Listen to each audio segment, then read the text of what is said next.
আসসালামু আলাইকুম এভরিওয়ান, সবাই কেমন আছেন? কাল একটা ইউটিউবে একটা ভিডিও আপলোড করেছি।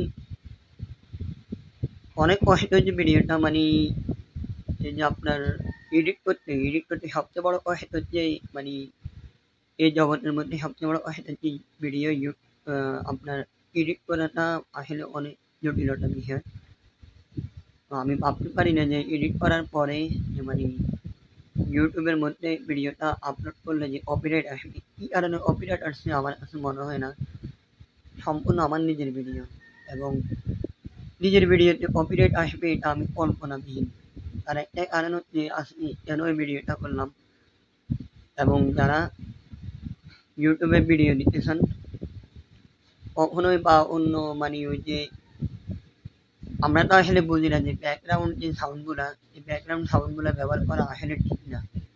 কারণ আমি বলবো সেটা ব্যাকগ্রাউন্ড মিউজিক নিয়ে কয়েকটা ভিডিও বানাইছি, আবার কয়েকটা ভিডিওতে কপিরাইট চলে এসেছে। পরে আমি ওটাকে মানে দেখলাম, মানে ওটার ভিতরে গেলাম, যাই দেখলাম যে না, যে আমি তুই একটা মিউজিক ব্যবহার করেছি, মিউজিক ব্যবহার করানো আমার এই ভিডিওতে কপিরাইট আসছে। তো এই জন্যই বললাম যে আসলে অন্যের যোগ্যতা নিয়ে কখনোই কিছু করা যায় না ভাই। শুধুমাত্র একটা জিনিস খেয়াল করবেন, রিপন মিয়া, সে কিন্তু তার নিজের যোগ্যতায় তার কিন্তু ভিডিও অনেক কোয়ালিটি অনেক খারাপ ছিল, কোয়ালিটি কিন্তু কোনো সৌন্দর্য নাই এক সময়, কিন্তু এখন বর্তমানে তার ভিডিও কোয়ালিটি আসছে সে ভাইরাল হয়ে যাওয়ার কারণে। তো এটাই বলবো যে ভিডিওর কোয়ালিটি নিয়ে চিন্তা করবেন না। যদি মানসম্মত ভিডিও বানান, আপনার মোবাইল যেরকমই হোক না কেন, ধীরে ধীরে ধীরে ধীরে উপরে দিয়ে আপনি উঠতে পারবেন। তো অবশেষে এই জন্য কথাটা বলছি যে অন্য কারো কোনো কিছু দিয়ে কখনোই উপরে উঠা যায় না। আল্লাহ তালা যখন চাইবে তখন আপনি উপরে উঠতে পারবেন। তখন আপনি উপরে ওঠার চিন্তা করলেই, যদি আপনার উপরে ওঠার চিন্তা থাকে, আপনি ফেসবুক ইউটিউব থেকে আপনি ভিডিও আপলোড করে পরিচিত হবেন, জনপ্রিয় হবেন। আসলে ভাই আমরা তো এখনো জনপ্রিয় হতে পারবো কিনা জানি না।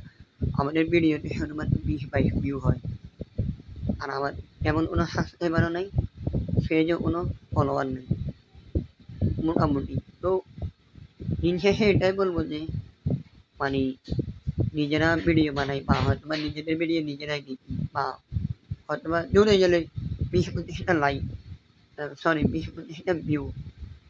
তো আশা করলে তার সমস্যা নেই, আল্লাহর উপরে ভরসা রাখি, হয়তো বা কোনো না কোনো এক সময় ইউটিউব থেকে সফলতা আসবে। তো জানি না ইউটিউব থেকে সফলতা আসতে আসতে আবার ইউটিউব থেকে ইনকাম বন্ধ হয়ে যায় কিনা জানি না, পরিস্থিতি কি এমন হয়। আর আমাদের এমন এক পোড়া কপাল, মনে হচ্ছে আমরা ইউটিউবে কাজ করতে করতে একটা সময় মনে হয় না যে ইউটিউব আর টাকা দিবে। আশা করি বুঝতে পেরেছেন।